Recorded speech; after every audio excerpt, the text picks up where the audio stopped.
सबसे पहले मैं एक बात आपको बताऊं कि कभी भी आपको लगता है ना कि कहीं भी कुछ भी पैरानॉर्मल एक्टिविटी होती है या कुछ वहाँ पर एग्जिस्ट करता है, तो एक्सपीरियंस करने के लिए या कभी कोई वीडियो बनाने के लिए उस जगह जाने की बिल्कुल भी ज़रूरत नहीं है। और ये बात मैंने क्यों बोली है, इसका जवाब मैं इंस्टाग्राम पर दूंगा। ठीक है, सबसे पहले वेरी वेलकम, स्वागत है आप सभी का आपके खुद के यूट्यूब चैनल पर जिसका नाम है चाचा के फैक्ट्स। मेरा नाम नितिन है।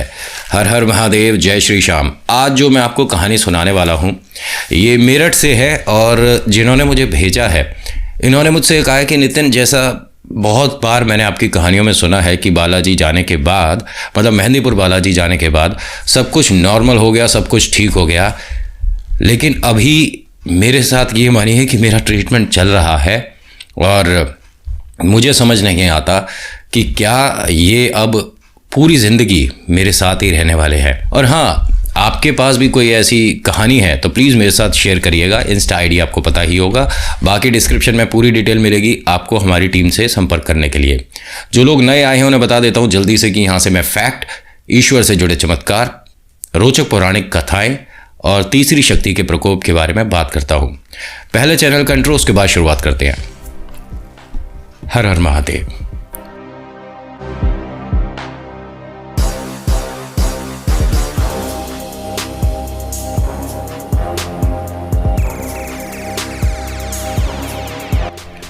ये कहानी मेरठ से है और बात शुरू करने से पहले एक परिवार का हिस्सा है, नाम अमन है। बोलते हैं कि नितिन भाई, मैं बाकी चैनल भी देखता हूँ और वो आपकी स्टोरी को पूरी की पूरी कॉपी करके सुना रहे हैं, तो आप कोई एक्शन। तो मेरे भाई, जो आप कहना चाह रहे थे वो मैं समझ रहा हूँ, लेकिन कोई बात नहीं, ओरिजिनल और कॉपी में आपको फ़र्क पता है, मुझे समझाने और बताने की ज़रूरत नहीं। दूसरा, उन्होंने कहा कि जैसे आप तीसरी शक्ति बोलते हैं तो वो लोग भी तीसरी शक्ति बोलना शुरू कर चुके हैं, तो अच्छी बात है, कुछ सीखने को मिल रहा है उन्हें। और मैं अपने आप को किसी का गुरु या किसी का टीचर नहीं समझता हूँ, हर कोई किसी से प्रेरित होकर कुछ काम कर रहा होगा।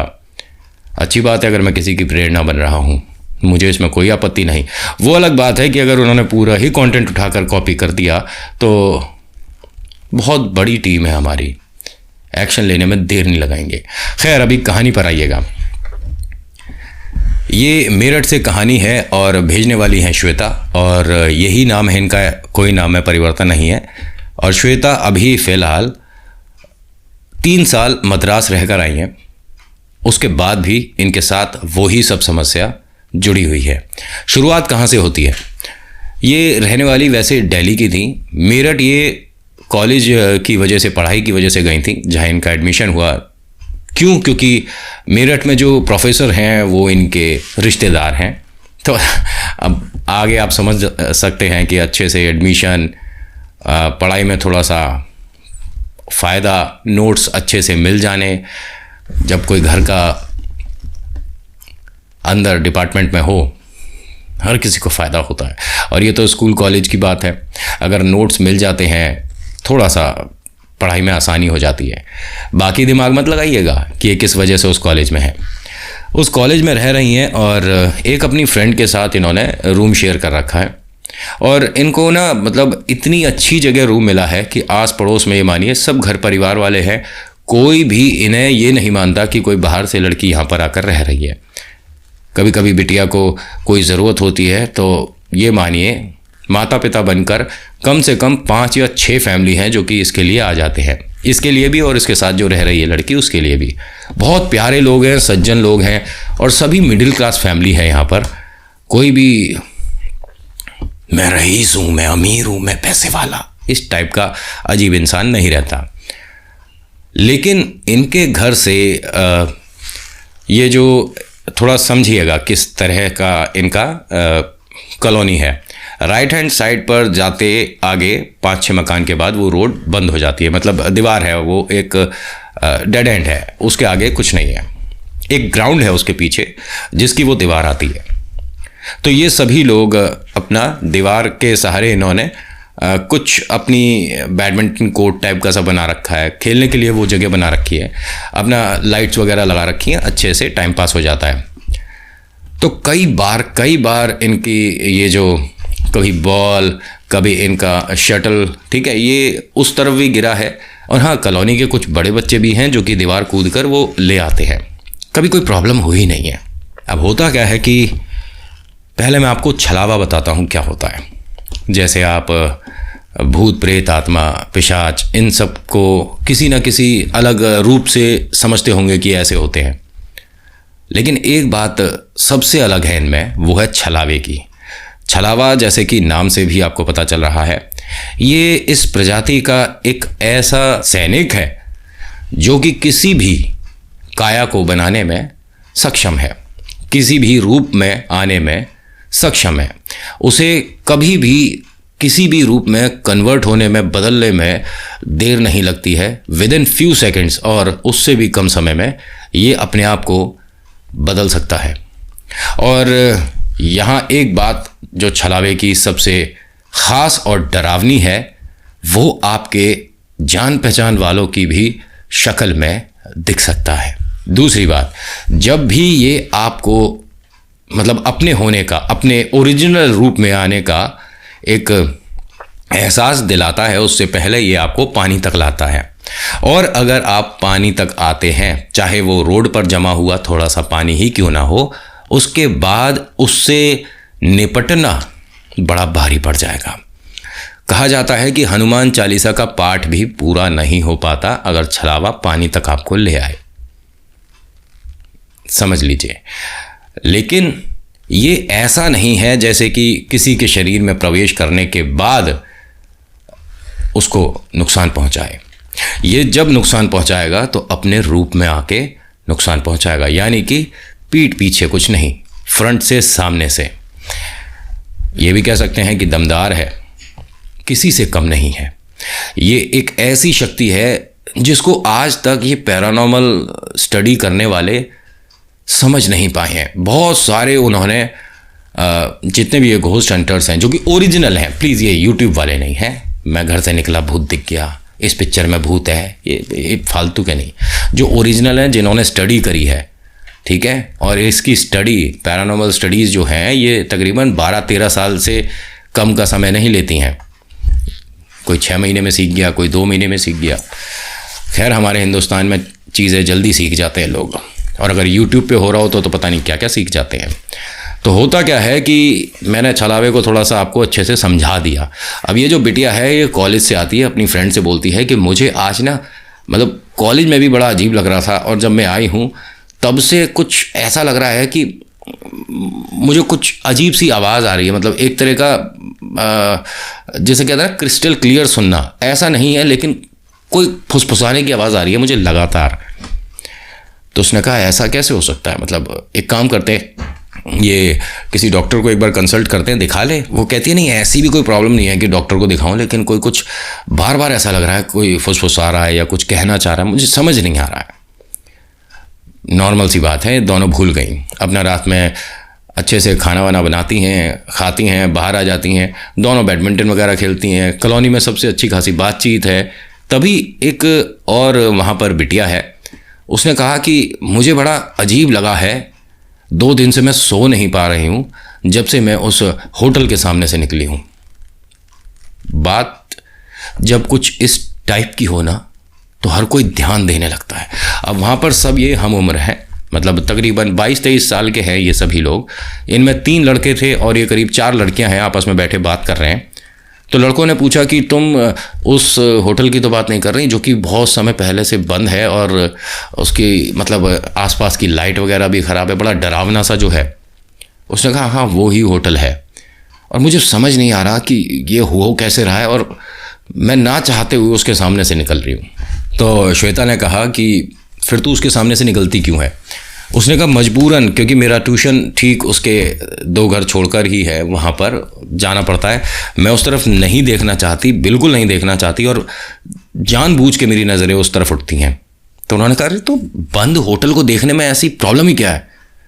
फिर वो होटल बंद है, लेकिन उसका जो 4th फ्लोर है उस पर मैंने किसी को देखा है, और वो मुझे 2 बार दिख चुकी है, और हर बार ये मानो कि वो ऊपर से मुझे कुछ कह रही है, मेरे को डर लगता है। तो लड़कों ने मजाक बनाया। कि भाई किसी ने सोचा होगा कि फ्री में कमरा मिल रहा है तो जाकर रह रही है कोई, ऐसा थोड़ी ना होता है, तू भी कुछ भी बोलती है। उसने कहा मेरी बात का यकीन करो, मैंने किसी को देखा है। अब इन सभी का प्लान बन गया। वक्त हो रहा है 11:15 11:30 का और ये सब टहलते टहलते उस होटल तक आ गए। इन सभी ने ध्यान से ऊपर देखा, इन्हें किसी को भी कोई भी नहीं दिखा।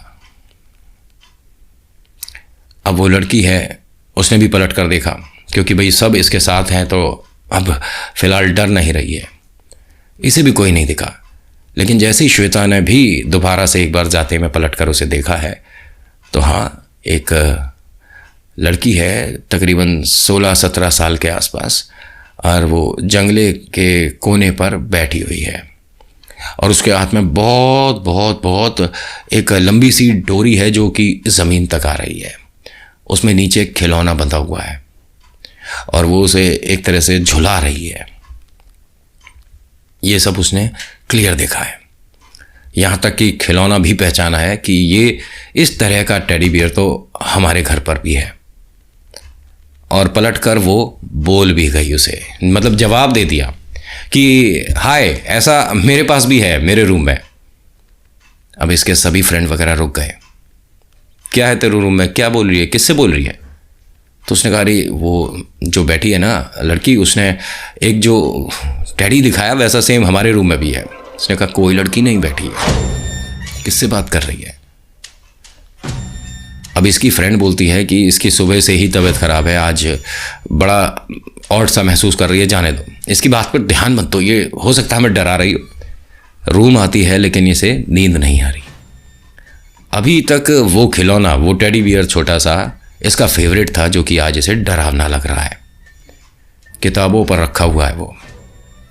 और जब हम कुछ ऐसा दिमाग में लाते हैं ना और हल्का सा भी उससे रिलेटेड कुछ हो जाए तो पूरी कहानी बन जाती है, डर के मारे पसीने छूट जाते हैं। वो इसके साथ हुआ।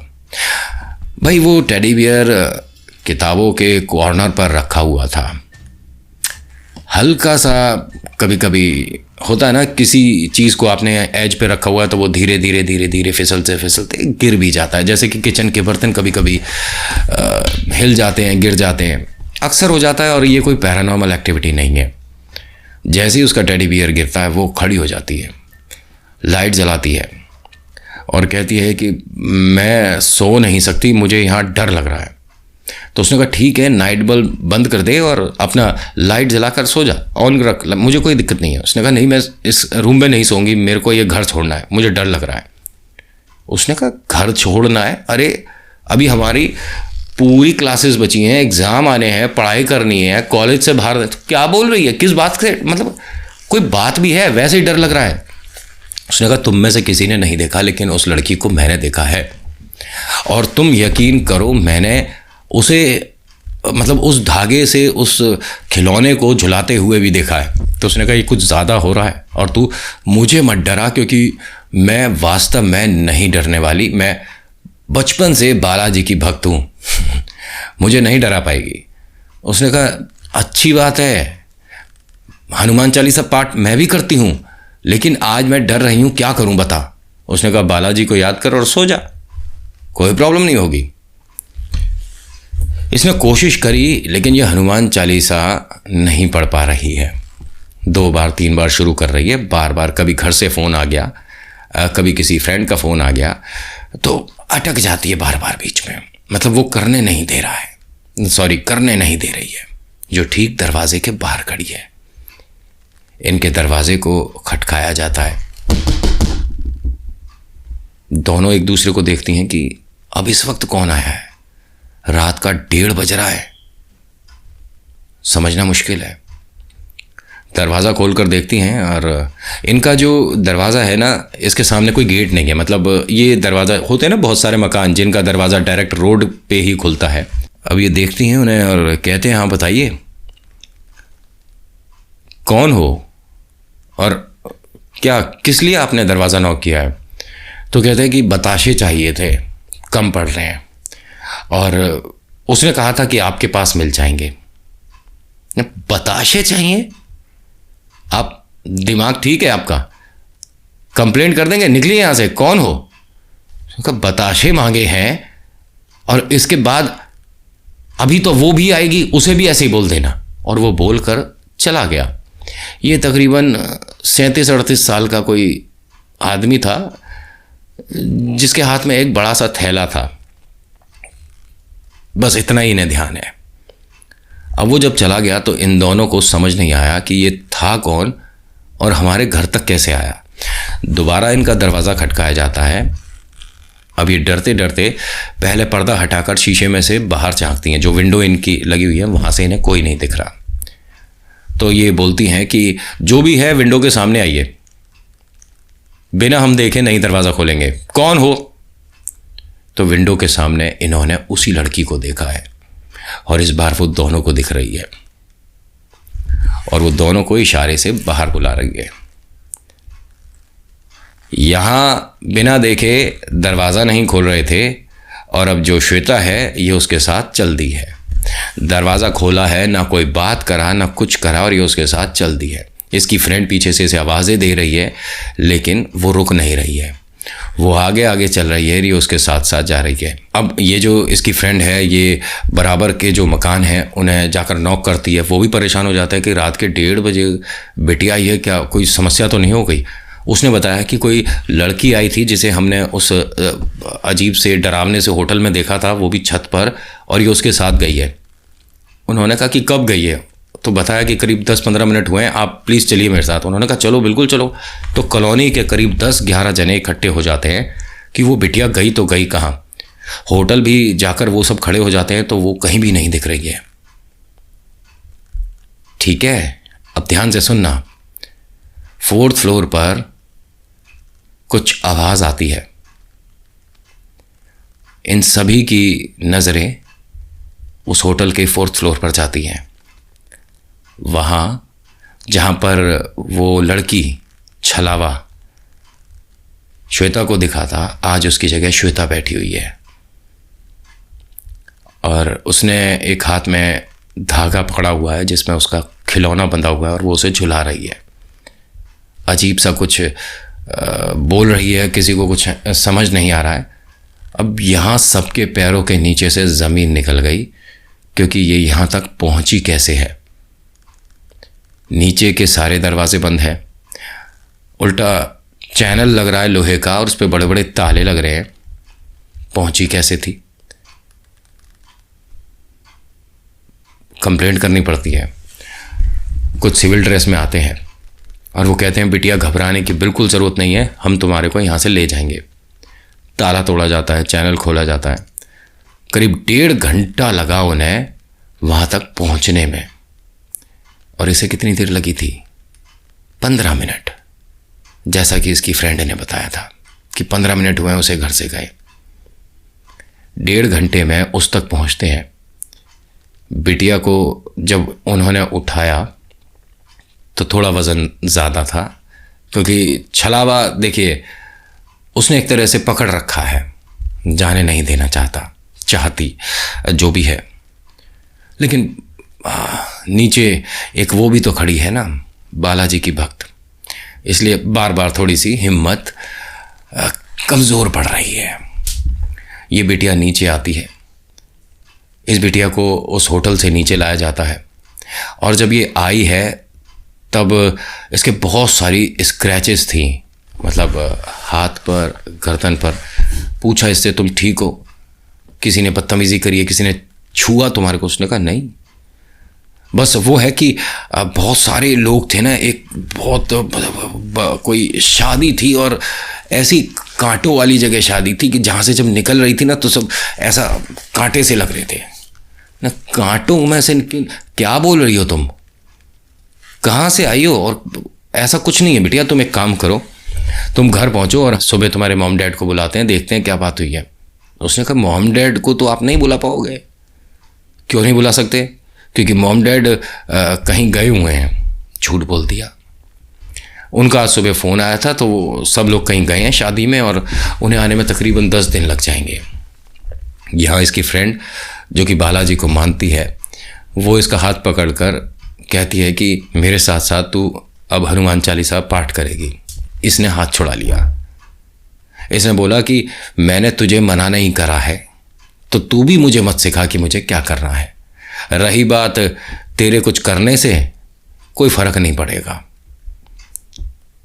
अब यहां एक और लड़की आती है, 3:15 बजे के आसपास का समय है, जो कि इनके कॉलेज की है।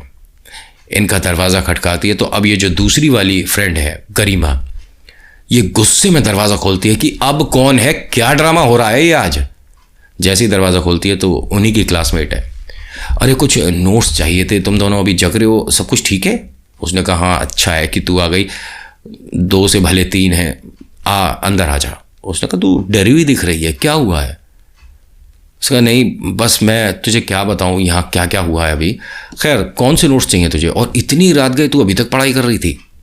उसने कहा हाँ बस आज बैठे थे तो मैंने सोचा क्यों ना कंप्लीट कर दूं, और देखा तो कुछ नोट्स कम थे, तो हैं तेरे पास? उसने कहा हाँ।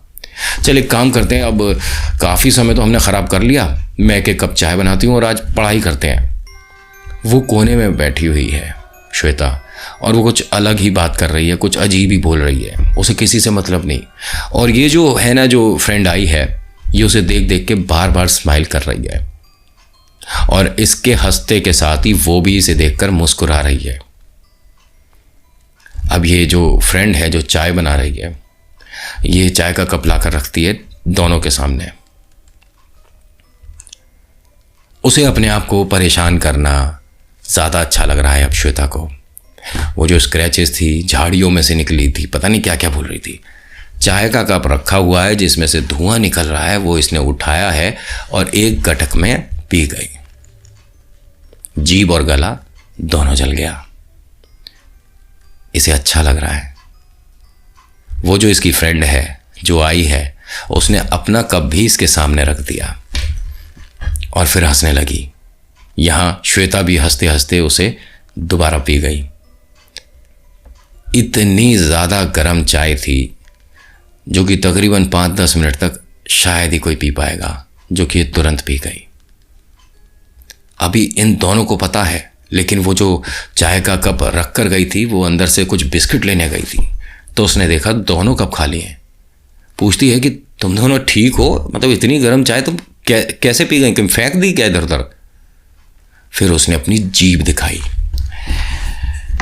आमतौर पर जीभ इतनी लंबी नहीं होती है, क्योंकि इसका जो जॉइंट है एक निर्धारित पॉइंट तक आप ला सकते हो, लेकिन अगर उस पॉइंट से छूट जाती है ड्यू टू सम बीमारी वगैरह, तो उसे फिर वापस सही करने के लिए या सिकोड़ने के लिए ना कभी कभी बर्फ़ का इस्तेमाल करना पड़ता है, और इसने एक तरीके से उसे वहाँ से अलग कर लिया है। इसकी जीभ थोड़ी से नीचे, इतना नीचे है, और जब इसने अपनी जीभ दिखाई है तो पूरी जीभ पर छाले से पड़ गए हैं, फपोले से पड़ गए हैं, और वो हंस रही है। इसे समझ नहीं आया कि ये क्या कर रही है तू, और ये सब मत कर, मैंने तुझे पहले भी बताया ना। पलट कर उसे बोलती है कि तूने इतनी जल्दी चाय कैसे पी ली, तो वहां उसकी वो फ्रेंड है नहीं ना। वो जो किताबें लेकर आई थी वो रखी हैं बेड पर। कौन आया, क्यों आया, किस लिए इसको उसने मदद करी चाय पीने में, बहुत आम बात है ना। चाय पी ली, नितिन इसमें डरा रहे हो तुम, ऐसा कुछ होता थोड़ी ना है। अरे कैसा भी कुछ भी नहीं होता है, लेकिन जिसके साथ जो बीत रहा होता है ना, उस समय के अलावा उसे कुछ दिखता भी नहीं है। इन सारी बातों में रात कब निकल गई पता नहीं चला। सुबह होती है, और सुबह ये सीधा एक मंदिर जाती है, बालाजी के मंदिर, और वहाँ पंडित जी को सारी बात बताती है। पंडित जी ये कहते हैं कि बिटिया पर ज़रूर कुछ ना कुछ तो है, और हाँ इसको जैसे कि उतारा करवाना पड़ेगा, तो आप एक काम करो, मेहंदीपुर बालाजी तो ये मानो कि लास्ट एक दरवाज़ा है, तुम यहाँ ले आओ। मैंने तकरीबन 6 साल सेवा करी है वहाँ मेहंदीपुर बालाजी में, तो मुझे आता है, थोड़ा ज्ञान है। बिटिया को कुछ नहीं होगा, बस तू एक बार मंदिर ले आ। ये अपनी उस फ्रेंड को देखने जाती है। उसकी जीभ लंबी है, छाले पड़ रहे हैं और स्क्रैचेस हैं काफ़ी, और ये उसे वहाँ से मंदिर के लिए बोलती है कि मैंने कुछ बजरंगबली से अरदास लगा रखी थी, कि जब मेरी वो पूरी हो जाएगी तो मैं प्रसाद चढ़ाऊंगी, मेरे साथ चलेगी? तो उसने मना नहीं करा, चलूंगी। अब ये उसके साथ आती है और हनुमान जी के मंदिर में आकर ये बाहर खड़ी हो जाती है। तो उसने कहा कि मैं प्रसाद लेकर आती हूँ, यहाँ से कहीं जाइए मत। वो प्रसाद लेकर आती है तो वो वहीं खड़ी है। ये खुद चाह रही है कि मैं मंदिर में अंदर जाऊं, और जब ये अंदर आते हैं हनुमान जी की मूर्ति के सामने आकर ये बेहोश हो जाती है। 1 या 1.5 सेकंड में वापस इसे होश आता है। ये मानिए कि एकदम झपकी आई थी और ये खड़े खड़े सो गई, जिसकी वजह से गिरी, फिर खड़ी हो गई। पंडित जी ने कहा, आप ठीक है? क्योंकि मुझे पता है कि अभी क्या हुआ था। उसने कहा, हाँ मैं ठीक हूँ, लेकिन मैं मंदिर में क्या कर रही हूँ? कॉलेज नहीं जाना आज? कह रहे, बेटा कॉलेज भी जाना है और तू तकरीबन 15 मिनट से मंदिर में है। वो अलग बात है कि बालाजी के सामने आते ही तुझे हल्का सा ये जो झपकी आई थी, मुझे भी पता है क्यों आई थी। बैठ जा आप यहाँ पर। उसे बैठाते हैं, पहले भोग लगाया जाता है बालाजी को, फिर उसके बाद प्रसाद इसे कहा जाता है खा ले। प्रसाद खाती है और पंडित जी बोलते हैं कि अभी फ़िलहाल कुछ भी सुनाई या दिखाई दे रहा है जैसा तू नहीं चाहती है? उसने कहा, नहीं पंडित जी। क्यों, आप ऐसा क्यों पूछ रहे हो? उन्होंने कहा, बिटिया पहले जीभ दिखा। जिसकी जीभ 15-20 मिनट पहले उतनी ही बड़ी थी जितनी बड़ी मैंने बताई थी, छाले पड़ रहे थे, फपोले पड़ रहे थे, प्रसाद के तुरंत बाद, ध्यान से सुन लेना मेरी बात, और जिनको लगती है मनगढ़ंत बातें कि सिर्फ ये भगवान को प्रमोट करने के लिए वीडियो बनाता है, ये बस क्या कहा था किसी ने, मैसेज किया था, हिंदू धर्म में देवी देवताओं को ऊंचा दिखाने के लिए। अरे मेरी कोई औकात नहीं उन्हें ऊंचा दिखाने की, वो ऊंचे हैं, हमेशा सदैव रहेंगे। ठीक है, आपकी कोई एग्जिस्टेंस नहीं है अगर आप ईश्वर को नहीं मानते। मैं महादेव का चेला हूँ, भक्त हूँ और गर्व से बोलता हूँ। ठीक है, मेरे साथ चमत्कार होते थे, हैं और होते रहेंगे। मुझे कोई ज़रूरत नहीं है किसी को प्रूफ देने की। और ये जो बोलते हो ना कि नितिन ये बनावटी बातें हैं, तो मानो बनावटी, करो डिसलाइक और निकलो। मुझे किसी भी एक इंसान को मेल पर, डीएम में या मैसेज व्हाट्सएप के ज़रिए बताने की ज़रूरत नहीं है कि मेरी कहानियों में क्या सच्चाई है, या ये भूत प्रेत आत्माएं होती हैं नहीं होती, या ईश्वर मदद करते हैं या नहीं करते। ये आपके ऊपर है, आपको जैसा मानना है, जो मानना है वो मानो, मुझे कोई फ़र्क नहीं पड़ता। साफ सीधे शब्दों में बोला है, क्योंकि मेरे पास इतने गंदे मैसेजेस आ रहे थे, पता नहीं कोई यूट्यूबर ही करवा रहा है। क्योंकि इतनी गंदी सोचने के लिए 2 ही तरीके हैं, या तो आपका कोई नुकसान हो रहा हो, या मुझे गलत बताकर आपको कोई 4 चांद लग जाते हो, फ़ायदे होते हो। तो मुझे फ़र्क नहीं पड़ता, आप सच मानो, झूठ मानो, बनावटी मानो, मुझे फ़र्क नहीं पड़ता। साफ सीधे शब्दों में बात करता हूँ मैं। और रही बात मैसेज में प्रूफ देने की, तो बहुत काम है हमारे पास। ठीक है, तो इस चीज़ से तो आप निश्चिंत रहिए कि आपके साथ 1 to 1 बैठकर मैं अच्छे से एक चीज़ क्लियर करूँगा। मैं उन्हीं के साथ बात कर अपना समय अच्छे से बिता लेता हूँ जो कि मुझे कहानी भेजते हैं भरोसा करके। फिर हमारी टीम डिसाइड करती है कि कौन सी कहानी जा सकती है या कौन सी कहानी किस कहानी से मिल रही है, जिसकी वजह से हम अपलोड नहीं कर सकते। There are lots of thing. ये मुझे करना पड़ा बीच में। मतलब पढ़ा था ना तुमने वो मैसेज, मतलब क्या मैसेज कर रहे हैं यार कि भोलेनाथ ने ऐसा नहीं किया, वैसा नहीं। तुम जानते हो क्या भोलेनाथ को? महादेव कौन है? मुझसे ज़्यादा जानते हो? या वो चमत्कार ही नहीं करते? मुझे कुछ लोगों पर डाउट होता है, कहीं तुम चिराग घिसने से तो प्रकट नहीं हुए हो? तुम्हारे माता पिता की वजह से ही तो तुम हो पृथ्वी पर, और वो अपने माता पिता की वजह से, और ये सृष्टि चल रही है। अगर ईश्वर ने सृष्टि की रचना करी ही नहीं होती ना, अस्तित्व नहीं होता तुम्हारा। खैर भैया हटाओ, ऐसो की क्या बात करें, सीधी सीधी बात करी हमने आज। बहुत समय से मैं सोच रहा था कि इसका रिप्लाई करूं, लेकिन वक्त नहीं मिल रहा था, तो इसी कहानी के ज़रिए सही। फिर पंडित जी ने जब उसकी जीभ देखी है तो वो नॉर्मल है, कोई छाले नहीं है, कोई उसका जीभ का हुलिया नहीं बिगड़ा हुआ है, वो नॉर्मल है, बिल्कुल ठीक है। और उसके बाद पंडित जी ने उसके हाथों में एक धागा बांधा है, एक उसे लॉकेट दिया है और कहा है कि आप इसे लगातार पहनिए 20 दिन, और 10 दिन के लिए इसे मंदिर में रखना है हर बार। और ये कार्य करते हुए उसे काफ़ी समय हो गया है, तकरीबन 9 साल हो गए हैं आज के टाइम को मिलाकर। और ये कभी भी कहीं भी होती है। अभी फ़िलहाल सिडनी थी ये 2-2.25 साल, और उससे पहले ये दुबई रही हैं, ठीक है। लेकिन ये मेरठ के उस मंदिर में, हनुमान जी के मंदिर में जाना नहीं भूलती अगर ये इंडिया में हैं तो। और मेरठ के आसपास हैं, दिल्ली, गाज़ियाबाद या कहीं पर, तो ज़रूर जाती हैं। हाँ, बस एक बार इन्हें उन बालाजी को देखना है। बजरंगबली को देखने के बाद ये नॉर्मल हो जाती है। और ये इन्होंने मुझे अभी भी बताया कि नितिन, वो लड़की आज भी मुझे क्रिस्टल क्लियर दिखाई देती है, बिल्कुल साफ। लेकिन मेरे साथ वो जो हुआ था एक अजीब सा इंसिडेंट, वो दोबारा नहीं हुआ है।